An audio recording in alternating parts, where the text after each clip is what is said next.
oluvannyuma lwa Parliament okuyisa Sovereignty Bill, nsuubira okuba kati buli munnayuganda yenna kyategeera obulungi. Bill egenda okukufuula omugwira kasita olinnye ekigere kyo wabweru wa Uganda, kabe kasinge n'okutuuka ku airport ne bakutwala mu kampo z'ababundabunda anti oli mugwira, ate ebipapula bye byaggwako national ID bakubuuza. Kakati ebyo goyinza okubiraba ng'ekirooto ti mubitegeera bubi, linda tetuwakanira ebaagwa. Naye waliwo omuntu alede mu comment section wano badde mbisomako n'agamba nti ye bw'atunuulira ababaka ba NRM bonna, in fact agambye bw'ati, agambye nti kubanga ajjukira nti ababaka ba NRM okuva mu kokasi yaabwe bonna bakkaanya nti biru erina okuyita. Kati agambye these are real pigs. Gezino mbizi zennyini, naye tekinkanze kuba General Museveni kigambo kye yatera kikozesa eky'embizzi. Kati yagamba nti zino mbizzi bw'atunula alaba ababaka abo mbizzi, kubanga tolina ngeri gy'oyinza kukkiriza biiru efaanaganako bw'etyo kuyita nga ba stakeholders abalala bonna bagaanyi bagaye nedda bannange nedda, naye gwe olw'okubanga mbu wayitawo olumu nga tebakulonze nakukulonda bakubbira, mbu kati otuula mu Parliament mbu okiikirira abantu, mbu olw'okubanga olina okutuukiza ebigendererwa bya bakama abo, mbu olw'okubanga bakuwaddeyo obusente bakusuubiza obukadde 8, mbu olina okuyisa biiru nga tufudde ku muntu wa wansi, ku muntu eyakulonda. Kakati bwe babayita embizzi, siinaawo nnyo kyakubawolereza kugamba nti bannange temwalikozeseza lulimi lubi.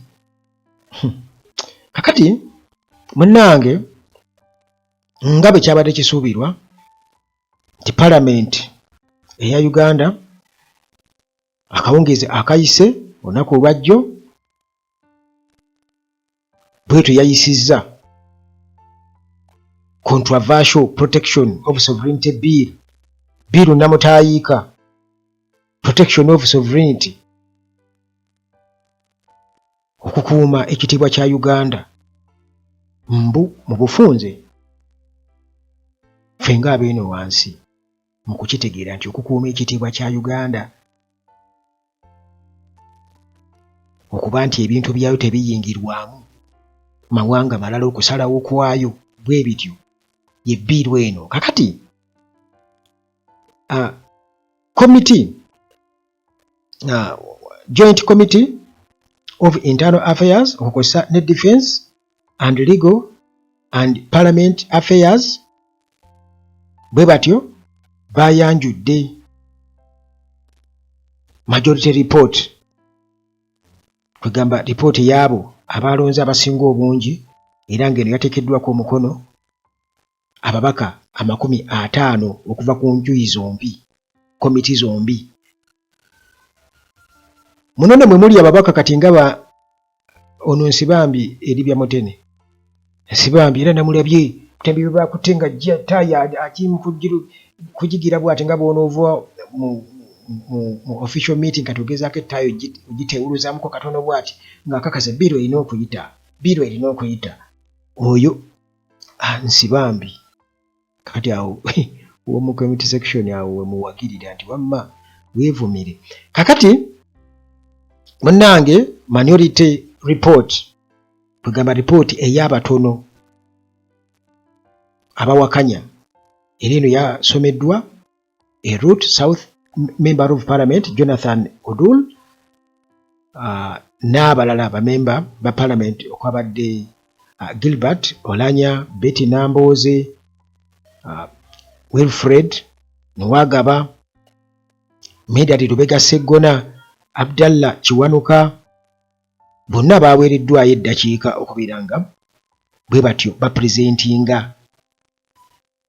dissenting views, okuwakanya endowooza zaabwe endala ku biiru eno ezigamba nti nedda teyandiyise baweereddwa eddakiika naye nga balijjukira komiti ziri ebbiri ku njuyi zombi 5-5 babadde bamaze okubeera nga bo bakola ki bwe batyo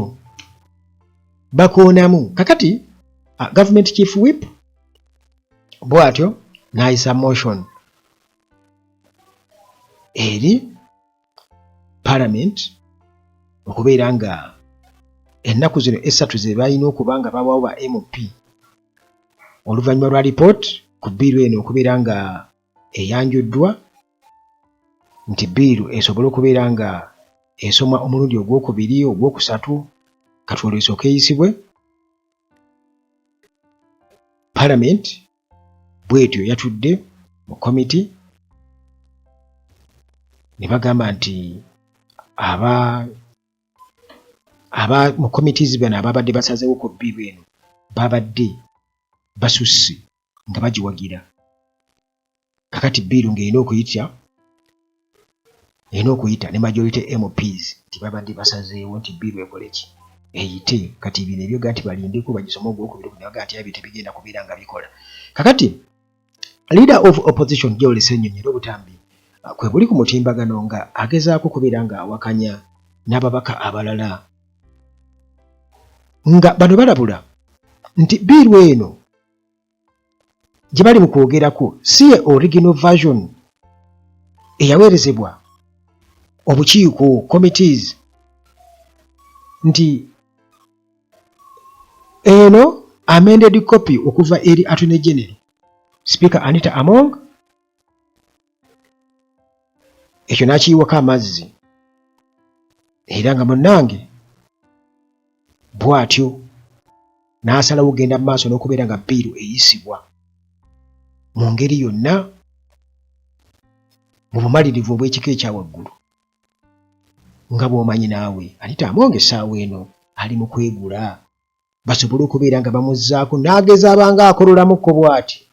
muganda wange kyova tolaba nga gavumenti okulwa mu buyinza kibi nnyo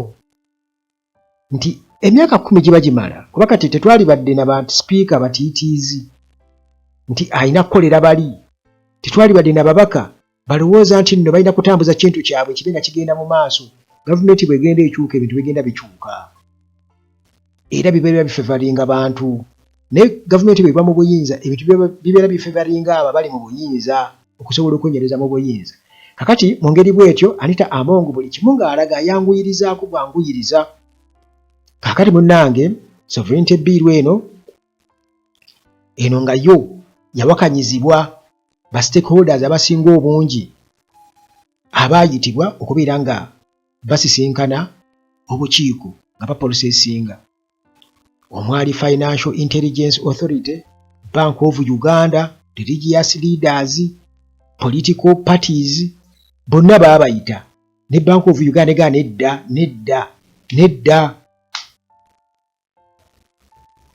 ne bagaana naye ababaka ba parliament Museveni be yagamba nti bampeereza abibako weebasi bonga bakola ki be batusalira buki olulanga balina okubaawo ekikolebwa obaawo nti ebintu ebimu tebisaanye okubeera nga ate bitwalibwa mu parliament nti byali badde biyisibwa kati for example singa Bank of Uganda Financial Intelligence Authority katugeze ba political leaders ab'enkizo ffe bwe tuba tumanyi nti ddala mu butuufu bano bwe batuulako kakiiko ako be twalondamu nti oyo noono be baba batuulako ku kakiiko ako bannaddiini naye ne bannaddiini nabo kati natandika okukola ki okubabuusabuusa naye nabo bennyini baagigaana bbiiru eno kubanga ebakosa akasente okafuna wabweru kagenda kuggyamu emigozoobano okitegeera kati bano bonna baagaana mbeera World Bank oba bonna abawola Uganda ssente bwe bagendayo okwewola ssente nga tugaana tugamba bbiiru yammwe tetukkiriza kusindika ssente mulina bbiiru etatukkiriza bagaane kakati munnange titulindiridde kulaba bbiiru ng'esindikibwa Regional Museveni okubeera nga agiteekako omukono newankubadde nga ye Museveni gye buvuddeko emabegako wati tumanyi bakaalika kodyo ng'eno bweyita jalaga disappointment ye publicly kagamba nti biiru eno gye baali mu kutebolinga mu parliament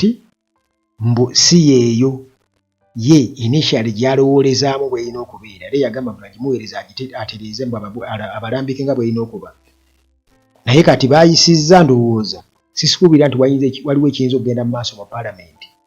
nga tekiriimu mukono gwa Museveni ne Muhoozi kubanga bano baatugamba buli kigenda maaso mu ggwanga babeera bakimanyi kati kuno kwebuzaabuza era nsuubira okuba nga n'obubbi bwe bakoze mu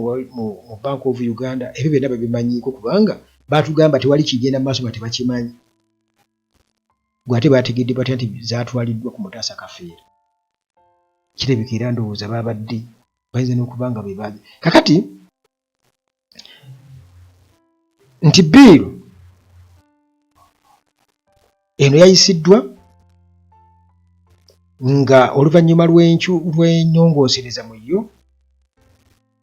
nga zisimba essira ku definitions omuli okulambika agent of a foreigner ensonga eyo Munnayuganda ofuuka ddi foreigner era bano bongera okukiralifayinga mu biiru eno namutaayika gye batusibako nti activities ezimu omuli political engagement funding sente ebibiina by'ebifuzi ng'ezikwasaganyaamu ebyazo ne sente zizijjawa wamu ne ebigendererwa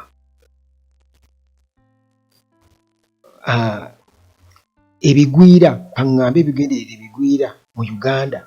ebigendererwa by'abagwira mu Uganda oba foreign interests kakati muganda wange bino byonna bwe bito nga biri mu biiru eno namutaayiika bwe babikulambululira olabira ddala nga muganda wange si birungi si mawulire malungi yadde n'akamu kakati teri kiyinza kubeera nga kiremesa biiru eno okuyita nze kye nategeera kubanga amateeka gonna biiru zonna ze bayisizza mu paalamenti ez'ekisiru nti ojja okwesanga nti NRM kokasi emala kutuula ne baresolvinga nti balonde in favor of such bills era bwe kiti bwe kyabadde era olunaku lwajjo ne waba nga tewali kyabalemesezza nti weesanga nti ne plenary oba olutuula lwa paalamenti